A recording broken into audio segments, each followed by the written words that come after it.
बिस्मिल्लाहिर्रहमानिर्रहीम। My dear well wisher, Saifur Rahman का सलाम कबूल फरमाएँ। आज अच्छी खबर, बड़ी खबर, पीएमएस के हवाले से खबर। पीएमएस 2023 की रिक्वेजिशन चली गई, काफ़ी हद तक कंफर्म, बल्कि मैं कह सकता हूँ कि सच्ची खबर। सीट्स की जो अभी तक है वो 43 सीट्स हैं। 43 सीट्स की खबर आई है, उसकी बाइफरकेशन भी कल तक आ जाएगी। तो आपकी कोशिश करें, हिम्मत करें और कामयाबी हासिल करने की जिद्दोजहद करें। इंशाल्लाह आप कामयाब ठहरेंगे। बहुत बड़ा टारगेट है, बहुत बड़ी कोशिश है। आपको इसके लिए यकीनन तौर पे मेहनत करना पड़ेगी। आपको मालूम है कि कौन सी वेबसाइट इस्तेमाल करनी है, आपको मालूम है कि आपने कौन सी बुक्स, कौन सी एकेडमी ज्वाइन करनी है। तो इन चीज़ों को सामने रखते हुए अपने वसाइल को सामने रखते हुए आप अपनी कोशिश शुरू कर दें। इंशाल्लाह आने वाला वक्त आपका है। हिम्मत से काम ले, आगे बढ़ें, कामयाबी आपके कदम चूमेगी। दूसरी खबर यह है कि मेरे वेल विशर ने जो ऐड आई है एयरपोर्ट सिक्योरिटी के हवाले से, और जो असिस्टेंट डायरेक्टर की 20 सीट्स हैं और इसी तरह इंस्पेक्टर की 55 सीट्स हैं। तो उसके बारे में कि तैयारी कैसे करें। My dear well wisher, almost GK का पेपर है। आपको पता है कि इब्तदाई तौर पे आप मैट्रिक इंटर से भी हेल्प ले सकते हैं।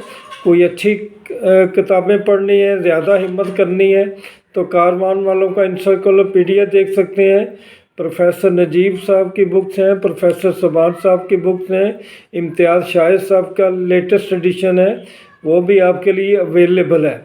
लेकिन सबसे बेहतर जो बुक मैं समझता हूँ वो कलीम साहब ने लिखी थी। कलीम सीरीज़ के हवाले से उन्होंने तमाम फेडरल जो पेपर हैं, 1 पेपर 100 मार्क्स पेपर है, उनके लिए ये बुक है और ये भी बहुत बेहतर है। इसमें आपके तमाम सब्जेक्ट जो है वो कवर हो जाएंगे। तो आप उसके लिए ट्राई करें, कोशिश करें। इंशाल्लाह इन बुक से रहनुमाई हासिल करें और कामयाबी इंशाल्लाह कदम चूमेगी। इसी तरह एक ख्वाब जो पूरा हुआ कामर्स के वाले से, लेक्चर की सीट बहुत ज़्यादा, काफ़ी हद तक एपी की भी सीट्स मौजूद हैं। तो उनके मुताबिक भी कोशिश करें। उनके बारे में रहनुमाई की आपने मुझे क्या कहना चाहिए, रिक्वेस्ट तो नहीं कि रहनुमाई के लिए पूछा है। तो उसके लिए यही है कि जो आपने बेहतरीन तैयारी की है 4 साल या 6 साल में, या आपने मास्टर किया है, आपने BS4 किया है या इसके बाद MPhil वगैरह किया है, तो जिस सब्जेक्ट में जितनी मेहनत की आपने, नेट से हेल्प ली, अपने टीचर से हेल्प ली, और यही 2-4 साल का जो ख़जाना है अपने इल्म का, इसको दोबारा तरतीब दें और उसकी कोशिश करें। जो भी आपके किसी सब्जेक्ट में हिस्ट्री के हवाले से पेपर आता है, उस सब्जेक्ट के हवाले से स्पेसिफिक पेपर आता है तो उसका वो पेपर अच्छी तरह से तैयारी करें। बाकी आपके इल्म में है कि हर मास्टर में डिफरेंट पेपर्स होते हैं। उन पेपर में से जो अहम सब्जेक्ट हैं वो आप देखें, हिम्मत करें, इंशाल्लाह कामयाबी आपके कदम चूमेगी। इसके अलावा 2-3 और जो इंक्वायरीज़ आपने की हैं, पूछा है डिसेबल के बारे में। मेरे कुछ वेल विशर परेशान थे कि डिसेबल की क्या कोई एज रिलैक्सेशन है। तो बिल्कुल है। ये लेटर 2 फरवरी 221 में आया था। पहले 10 साल की एज रिलैक्सेशन थी, लेकिन फिर 15 साल की एज रिलैक्सेशन दी जा रही है। तो इससे आपको फ़ायदा होगा। आप हिम्मत करके आगे बढ़ें, इंशाल्लाह कामयाबी आपके कदम चूमेगी। और एक और ये लोगों के बारे में कोई बैठा हुआ था आपके जहन में कि ये अब जो जनवरी शुरू हुआ है, अब इसके बारे में कोई पेपर्स नहीं आने, अब कोई ऐड नहीं आनी, कोई रिक्वेजिशन नहीं आनी। तो माय डियर वेल विशर, ये बिल्कुल ही गलत है। इंशाल्लाह ऐड भी आनी शुरू हो जाएंगी। अच्छी ऐड जिनका आपको इंतज़ार है वो 20 साल इंशाल्लाह आ जाएंगी, जिसमें आप एक्साइज की तरफ से भी देख रहे हैं, असिस्टेंट पुलिस की तरफ से भी देख रहे हैं, कोऑपरेटिव सोसाइटीज़ की तरफ देख रहे हैं, और ये भी है कि जो रजिस्ट्रार है कोऑपरेटिव सोसाइटीज़ ان کے بارے میں ڈپارٹمنٹ سے بھی پتہ کیا، PPSC سے بھی، تو وہ بھی اسی سال آنی ہے، تو ان کے بارے میں بھی انشاءاللہ آپ تیاری جاری رکھیں۔ PMS تو آپ کو پتہ ہے کہ اب آ رہا ہے، 4 مہینے آپ کے پاس ہے، آئیڈیل پیریڈ ہے، اس کے لیے کوشش کریں۔ CSS میں جانے والے تیاری مکمل کر چکے ہوں گے، اب وہ مزید ان کا انالیسس کر رہے ہوں گے اور ایک جائزہ لے رہے ہوں گے۔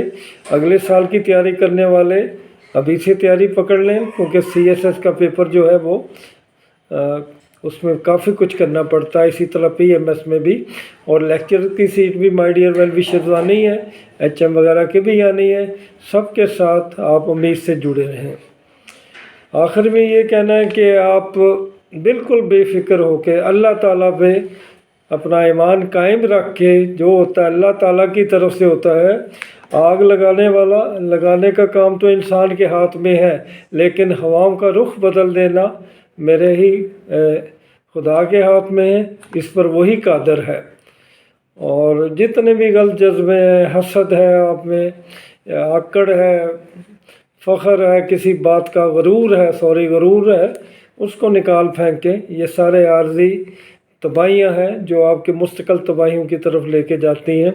رشتوں میں محبت قائم کریں، قربانی کے جذبے سے بھرپور زندگی گزارنے کی کوشش کریں، اور جتنا ہو سکے بانٹیں، محبت بانٹیں۔